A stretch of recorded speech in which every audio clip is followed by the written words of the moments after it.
हे गाईज, आज आपण बनवणार आहे मशरूम पुलाव. हा लहान मुलांसाठी खूप फायदेशीर असतो, पौष्टिक असतो. ह्यामध्ये विटॅमिन डी भरपूर प्रमाणात भेटतं. तर आज आपण सॉफ्ट आणि कमी मसाल्याचा पुलाव करूया. त्यासाठी एक कुकरमध्ये तेल घेऊ.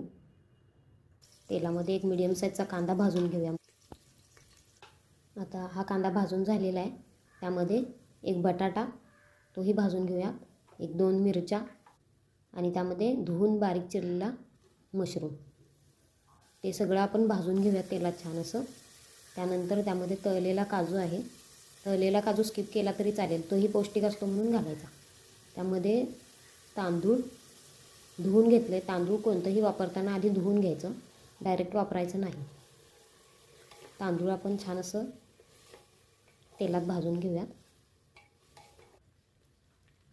हे बघा, अशा पद्धतीने. त्यामध्ये थोडीशी हळद टाकूया. हळद आधी तेलात टाकली तरी चालेल, तांदळावरती टाकली तरी चालेल. ती भाजून घेऊया आणि त्यामध्ये असं पाणी टाकून घेऊया. जितकं आपण तांदूळ घेतलं आहे त्याच्या दुप्पट पाणी टाकून घ्यायचं, कारण मशरूमलाही थोडंसं पाणी सुटतं. हे असं. आता यामध्ये मी थोडासा मसाला टाकला आहे. माझ्या मसाल्यामध्ये खडे मसाले होते थोडे, म्हणून मी आधी फोडणीसाठी कोणताही खडा मसाला वापरलेला नाही आहे. आता यामध्ये चवीपुरतं मीठ टाकून घेऊया आणि ह्या पाण्याला उकळी येईपर्यंत थांबू. आता ह्या भाताला थोडीशी उकळी आलेली आहे, हे अशा पद्धतीनं.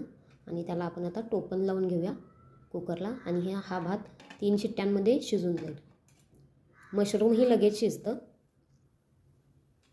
तर 3 शिट्ट्यांनंतर हा आपला मशरूम पुलाव बनवून तयार आहे. नक्की करून पहा. बाय.